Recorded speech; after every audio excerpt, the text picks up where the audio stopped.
Hi hello నమస్తే friends. మా mother చాలా సీరియస్గా మామిడికాయలు కట్ చేసుకుంటున్నారండి.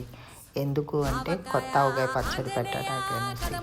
మా మదరే ప్యూర్ న్యాచురల్స్కి వెళ్ళి 2 మామిడికాయలు తీసుకొచ్చేసి పచ్చడి పెట్టారు. నేను అది మంచిగా వేడి అన్నంలో ములగా కలుపుకుని, నెయ్యి నాకు ఇష్టం ఉండదండి, వేసుకోలేదు, అందుకని ఆవకాయ పచ్చడి ములగా కలుపుకుని బాగా తిన్నానండి, కుమ్మేసానండి. అసలు ఆ కొత్త ఆవకాయవి టేస్టే వేరండి. అసలు ఎన్ని నాన్ వెజ్ కర్రీస్ ఉన్నా ఈ టేస్టే రాదండి. కొత్త ఆవకాయ టేస్ట్ అండి. అసలు ఇంత త్వరగా నేను కొత్త ఆవకాయ తింటానని అనుకోలేదు. కాకపోతే చాలా బాగా సెట్ అయిందండి, సూపర్ ఉంది. మీరు ట్రై చేయండి.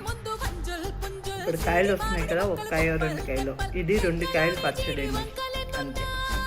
చాలా బాగుంది.